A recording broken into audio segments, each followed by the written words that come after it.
얼마 전에 8살짜리가 대구에서 트럭을 몰고 뉴스에 나온 거 보니까 50분을 운전을 했어요. 그래서 운전 뒤에 따라가시는 분이 아무리 봐도 이상해서 경찰에 신고해서 이제 차를 정지시키고 보니까 운전대에서 내려온 아이가 8살짜리예요. 이 기가 막히게 이 8살짜리를 이거를 어떻게 법적으로 처리할 수도 없고, 그래서 이제 사람들이 모여서 물어봤다고 그래요.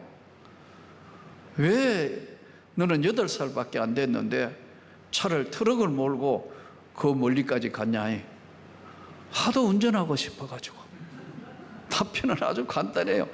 한번 운전해보고 싶은 것이 소원이니까 8살짜리가 그냥 여러분 운전을 해가 간 거예요.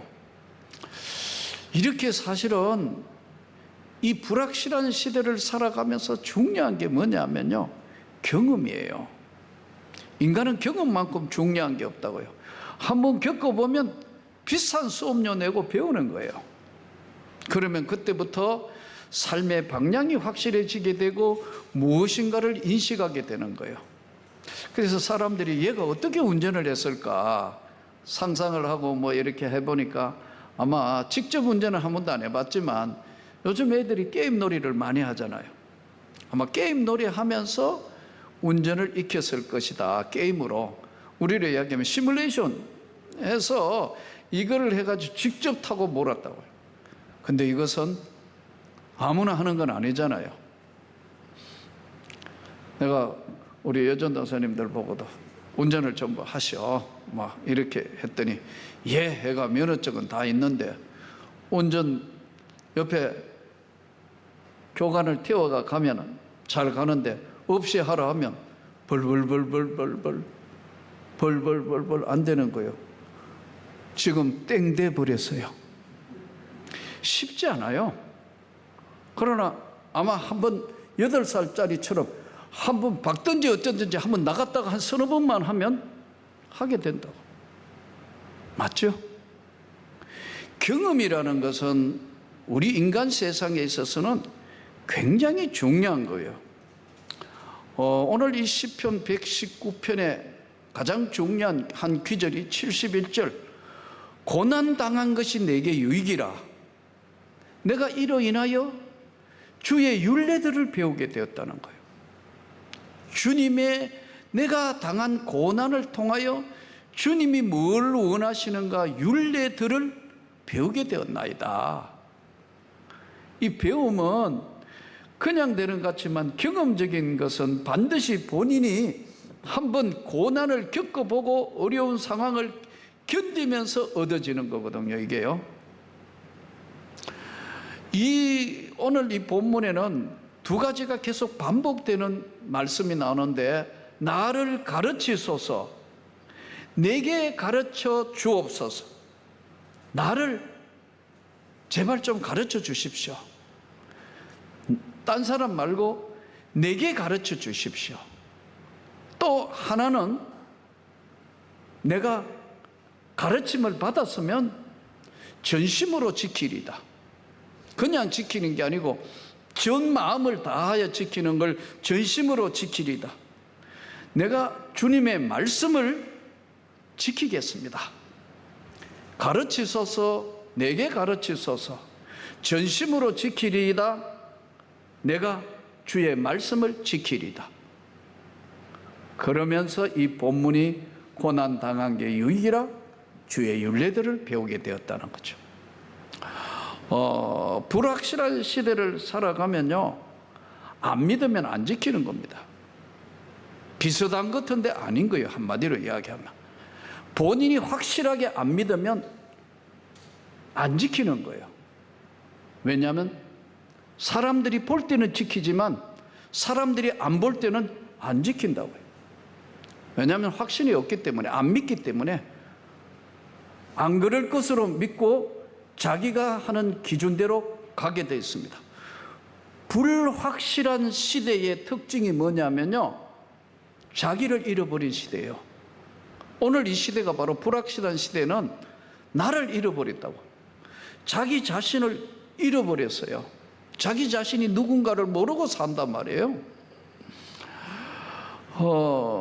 지금 청년들이 참 어려운 시대를 살아가요. 우리 때도 그랬지만 더 어렵다는 것은 미래가 불확실성하니까. 불확실한 미래를 살아가면서 요즘 평생 직장이 없어져 버렸다. 그전에는 뭘 하면 이거 평생 동안 뭐 어떻게 하고 어떻게 바뀔지 아무도 모르는 시대에 사니까 자기를 잃어버린 거예요. 그래서 대학 졸업할 때 우리 권사님들도 그렇지만 뭐 외부에 아시는 분들이 목사님 우리의 취업되도록 제발 좀 기도해 주시고 좋은 곳에 여기 시험 치는데 어디에 지금 원서를 냈습니다. 아 그렇습니까? 제가 기도할게요. 시험 됐습니다. 이야 감사합니다. 너무 잘 됐네요. 어떻게 잘 지내세요? 그러면요 말이 없어요. 왜냐하면 취업 준비해가지고 취업되자마자 회사 가보니까 아니거든. 이게 언제 퇴사할까 주야로 묵상하고 있다는 거예요. 이게 현실이에요. 그렇게 열심히 대학 졸업하고 대학원까지 하고 뭐 해가지고 직장을 갔는데 겨우겨우 애가 들어갔는데 가보니까 본인이 생각하고 있는 게 아니에요.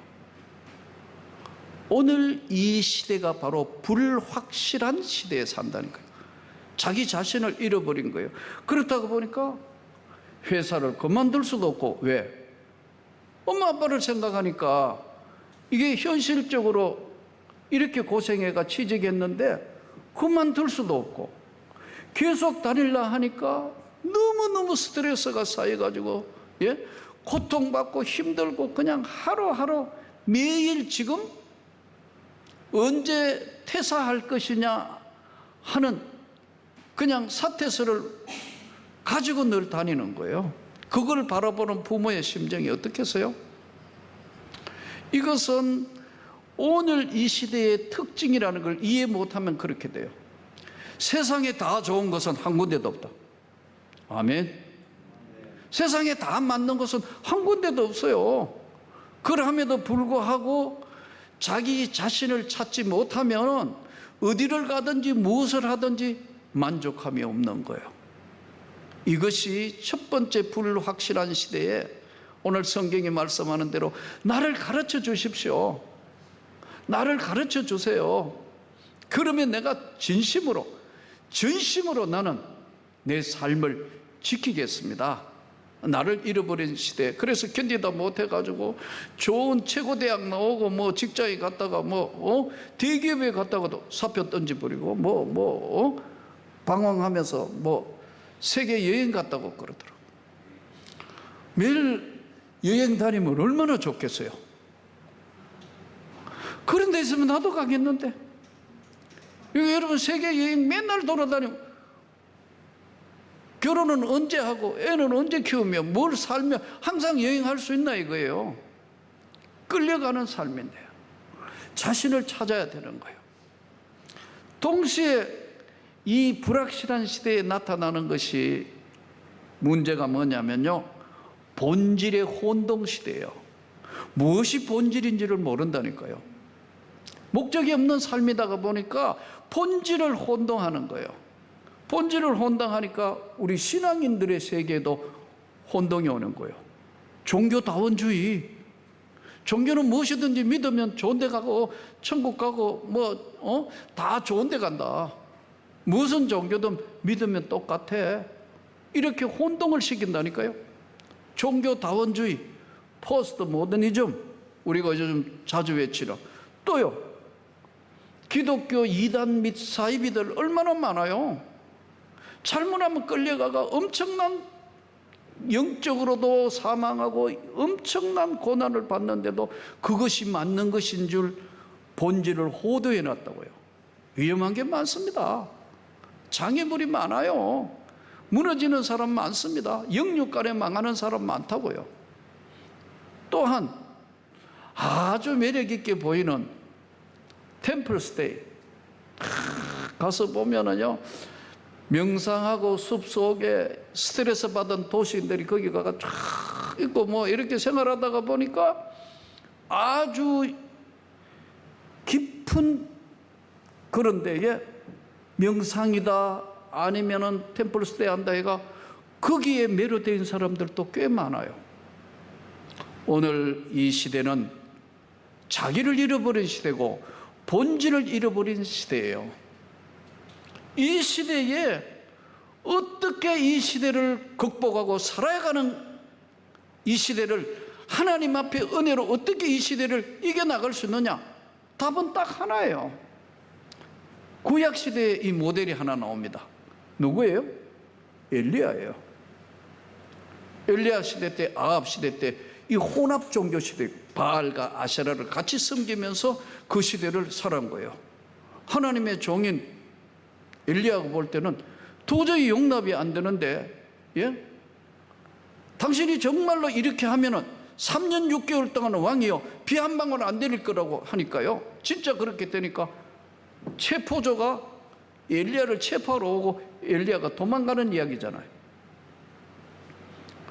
그 시대에, 불확실한 그 시대에 엘리야가 아합 정부 시대인데 나중에 너무 힘드니까 뭐라고 그러죠? 하나님, 바알에 무릎 꿇지 않은 자가 나만 남았습니다. 아무리 생각해도 옆에 보니까 다 겁먹어가지고 다 아닌 것 같으니까 나만 홀로 남았습니다. 하나님 앞에 엘리야가 하는 고백이잖아요. 하나님의 답변은 뭐라고 나오셨냐 하면은 바알에 무릎 꿇지 않은 자가 7,000명이나 남아있어. 불확실한 시대의 삶을 살 때는요 앞이 안 보이는 거예요. 분별을 못하게 하는 거니까요. 자신을 잃어버렸고 본질을 호되했어요. 엘리야가 정신을 차리면서 그러잖아요. 모든 백성 다 모이라. 갈멜산으로 모여봐라. 여호와가 진짜 하나님이신가 한번 우리가 증명해보자. 이렇게 나오잖아요. 불확실한 시대를 살면서요 우리가 분명히 알아야 될 것은 착각하는 것이 하나 있어요. 믿음은 우리 게 아니에요. 은혜는 우리 것이 아니라니까요. 어떤 분들 가끔 이렇게 이야기해요. 목사님, 제가 30년 40년 예수 믿었는데 제 삶을 이렇게 보니까요 물질도 별로 없고 자녀도 잘 된 것도 아니고 뭐 내놓을 것도 하나도 없는데 난 뭔지 모르겠습니다. 잘못 알았었어요. 믿음은 우리 게 아니다니까요. 생명을 주신 믿음은 하나님이 찾아오신 거예요. 죄인된 저와 여러분을 하나님이 찾아오신 건데 성공하고 잘되고 뭐 이런 모든 것들은 부수적으로 주신 은혜예요. 부수적으로 주신 은혜, 이것 가지고 이 잘 예수를 믿고 하나님의 영광을 위하여 살면 잘 되는 축복도 주시지만 이것은 어디까지나 부수적인 거란 말이에요. 영생 구원, 흔들릴 수 없는 구원, 지금 죽어도 천국 가는 확고한 예수 안에 있는 생명, 이것은 찾아온 하나님의 은혜로 말미암아 내가 주님 앞에 서는 거예요. 주일학교부터 믿었던, 조상적부터 믿었던, 한 번은 찾아오신 그 하나님 앞에 내가 엎드려져야 되는 것이, 그것이 살아있는 삶 믿음이에요. 이것이 없단 말이에요. 그러나 그러다가 보니까 불확실한 시대를 살아가니까 목적이 없는 거예요. 목적이 없다가 보니까 아까 말씀드린 것처럼 나를 잃어버리는 시대에 살고 본질이 호도되니까요 다 거기에 춤을 추는 거예요. 구원은 하나님이 주신 절대 은혜예요. 세상과 바꿀 수 없는 거예요. 이 세상 그 어떤 거하고도 바꿀 수 없는 은혜예요. 영생 구원은요 하나님의 아들 예수 안에 있는 생명이에요. 예수 안에 있는 생명이 내게 찾아오신 거예요.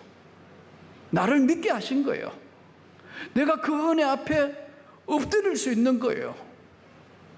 그러나 그것이 아닐 때는 내가 만들어 놓은 것 안에 내가 착각하며 사는 거예요. 세상에는요, 아예 영생이니 구원이니 하나님이란 한자만 나와도 싫어하는 그런 사람들이 한 부류가 살아요. 또 어떤 쪽에 한 부류는요, 하나님을 믿고 하나님의 구원의 은혜를 주셨지만 본인이 확신이 없는, 깨닫지 못하고 확신이 없는 세계 속에서 그냥 평생 신앙생활 하는 분도 있어요. 또 어떤 사람은 본인이 하나님으로부터 찾아와 주셔서 주신 은혜가 아닌데 본인은 생명과 영생 구원을 받았다고 착각하면서 남들이 안 보일 때 온갖 악한 짓을 다 하면서도 그리스도인인 양 행세하는 사람들도 있어요. 가장 중요한 것은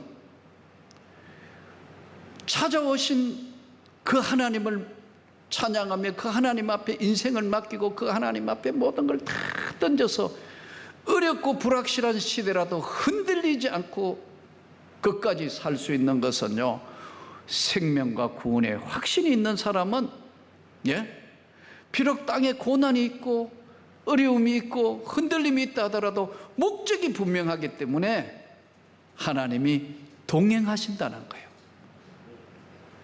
이 엘리야 시대 한번 보세요. 이세벨이 정권을 잡았어요. 온갖 우상 반지를 다 가져와요. 아합은 이세벨의 말이면 나봇의 포도원도 빼앗고 별짓을 다 해요. 국민들은 혼돈 시대에 사니까 여기 가면 좀 덕볼까, 저기 가면 좀 나을까 이렇게 생각해가지고 덕이 되고 이익이 되는 데만 찾아다니는 거예요.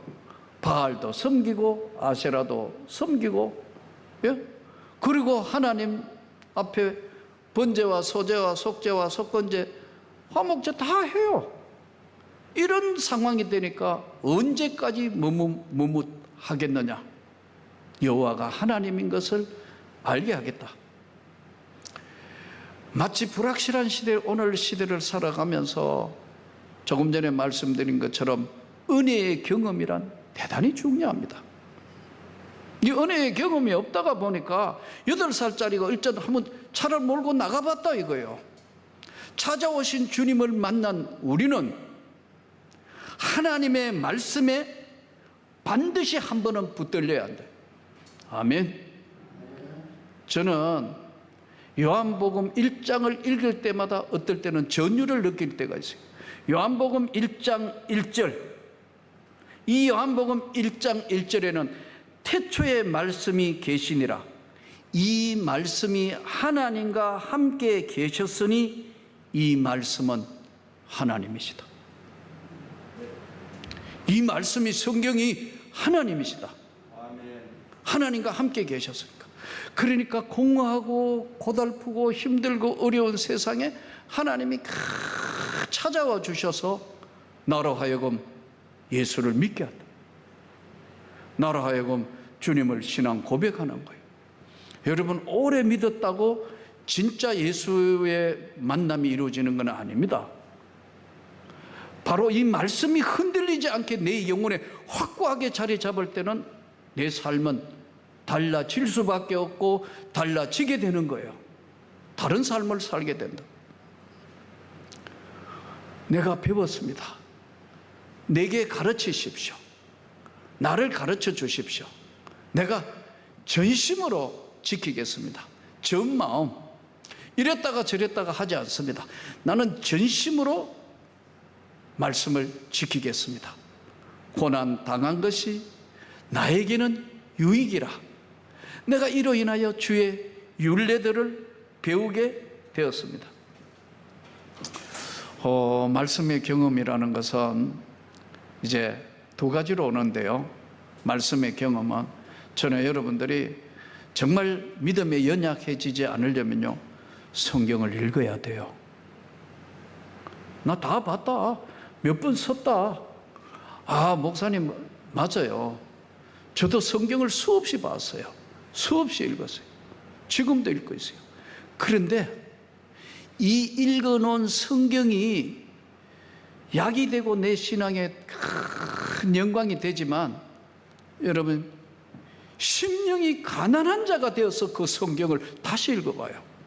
성경이 내 영혼을 파고들어온다고. 이게 그걸 계속해서 작업을 해야 되는 거예요.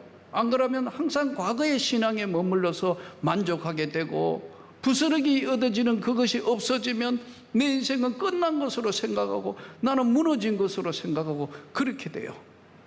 그래서 이 살아계시는 하나님의 말씀이 육신이 되어 우리 가운데 오신 그 하나님은 이 말씀이 하나님이시다. 하나님 만나는 극복하는 방법은 딱 그거예요. 바로 생명이 구원 안에 있는 이 성경을 읽으면서 내가 이걸 읽다가 맞습니다, 주님, 맞습니다. 성경을 덮어놓고 그 말씀을 붙들고 다시 가까이 갈 때는 하나님의 성령께서 내 마음에 감동을 주는 거예요. 성경에 이야기하는 말씀들이 어떤 사람들의 간증을 들어도 내 영혼에 이게 다가오는 거예요. 그 내 마음이 하나님 앞에 서 있지 않는데 어떻게 그 영혼에 내 마음이 충만하겠어요? 사랑하는 성도 여러분, 세상은 불확실한 시대에 살아요. 밖에 나가면 다 불확실해요. 완전한 거 하나도 없다고요. 불확실한 시대. 나를 잃어버렸고 무엇이 진리인지 모르는 시대에 살아요. 예수 그리스도 진리가 되기를 축복합니다. 아멘. 인생에 어떤 고난과 역경과 힘듦이 있다 하더라도 예수 그리스도가 나의 주인이고 나는 그 나라 가는 백성이고, 환난과 고통과 어려움 가운데도 때로는 고난받는 게 내게 유익이라 내가 이로 인하여 주의 율례들을 배우게 되었다. 성숙한 신앙으로 어떤 환난과 어떤 역경도 이겼던 그런 신앙이 되기를 축복합니다.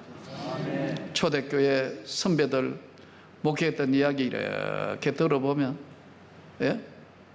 제가 우리 집 사람 만났을 때도 내가 신학교 간다면 저 사람은 절대 나하고 만날 사람 아니에요. 선을 여러 번 본 우리 집 사람이, 예? 강도사 목사 하면은 말도 안 되는 소리라고. 노.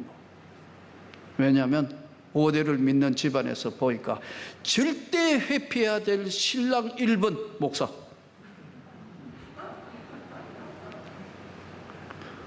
그런데 내가 애 둘이나 놓고 지금 신학교 간다니까 물을 수도 없고 다시 어떻게 할 수도 없고 방법이 없는 거 아니에요.